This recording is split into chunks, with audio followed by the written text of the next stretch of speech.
Hello again. This is Jim Ransom with another episode of Morning Jim Poetry for November 24th.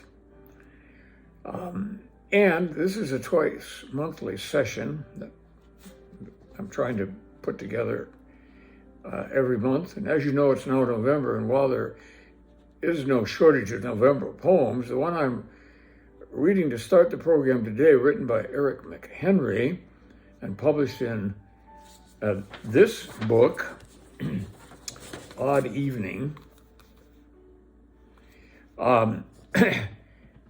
is one of my particular favorites. So I'm going to turn to page 19. And this is one of four poems in what Eric calls the 16 Suite. Otherwise, it has no name. You didn't find the sugar maples turning all that dramatic, and you didn't find the purple 37 in the square of pastel dots because it wasn't there. You may have chosen not to finish learning that you were profoundly red-green colorblind until you were 16 and didn't care, because by then believing wasn't seeing, and every non-experience was true to your experience of experience being available to everyone but you. But you experienced those leaves, those days, as atmosphere. You raked them into piles and to the cul-de-sac to supervise, and watched the cinders climb into the haze that overhung the city's 4 square miles. And that was how they finally met your eyes. And now, and years from now, the tang and sting of maple leaf smoke on November air, or in your clothes, or in the clothes or hair of someone passing, will retrieve a pang so imprecise. It's briefly everything.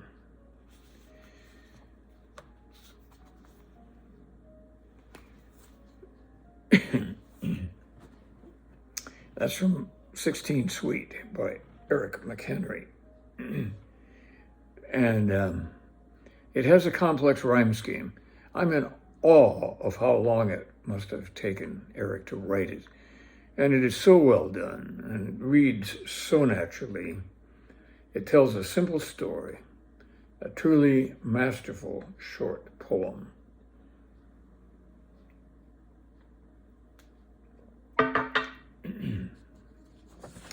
Next for today is a very different poem, written by a young woman dedicated to writing poetry about the Flint Hills of Kansas.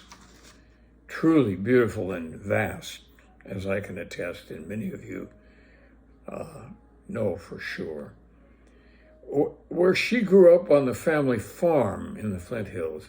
The book is called Blue Collar Saint by Brenda, Leigh, White. Here's her poem with the same name.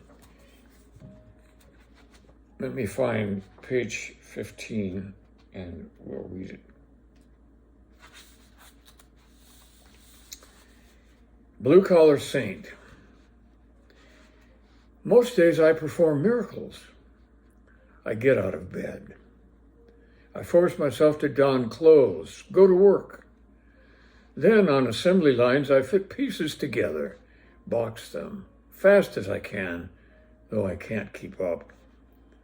If I am truly gifted, I remember not to cry. And if I am extraordinary, sometimes I smile. My brain is broken, so miswired it shoots impulses in delicate parts of itself, far from intended receptors. Despite these burned injuries, I continue to build parts, to speak and stand. I go home, a garden of pain blooming throughout my body, throughout my heart, joints and tendons pulsing. I fall into bed, dream of fishing in floodwaters, of finding family treasures in newly appearing rooms of the house. Then I rise like Lazarus, repeat the thaumaturgy, and return to work. I greet other saints at the door. We nod and brush halos. We are essential and meaningless. As we build parts for management, yet remain standing, miracle workers, too weak to change water into wine. That's a poem full of irony, and it's one that I can sympathize with, having worked in similar circumstances in my extreme youth. But Blue Collar Saint by Brenda Leigh White is really a great book. Finally, I thought this poem from my own book might be appropriate, since I try to avoid reading from my book. I did try earlier on, but it's kind of fun to see what they sound like years after you wrote them. So this is a poem called Fugitive Miracles, and it's from page 37 on Immortal Prairie, this book here. How fugitive these miracles we do not see that still encompass all our lives, our days. Christ's prayers in the Garden of Gethsemane to be succored from Golgotha way don't change one simple, painful fact, which is that from his earliest beginning, he knew that he would reach the final act, grappling with the gruesome cross soon coming.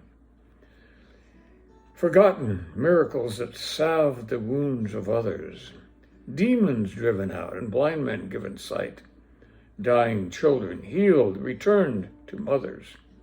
Still, the baleful cross before him, black and bright.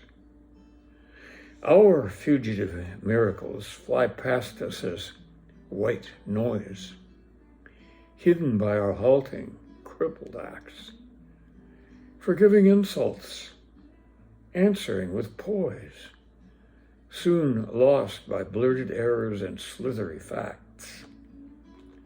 The organ strains that lift our souls forgotten, the silent moonfall in the morning light, the quiet motion of the recently begotten. Maybe these are things we did get right.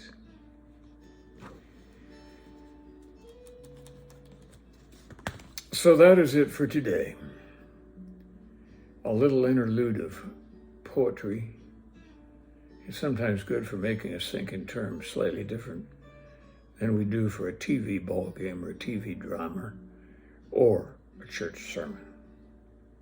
Thanks for listening, and I hope we can get together for another session 2 weeks from now, or thereabouts. Bye now, and blessings for Thanksgiving.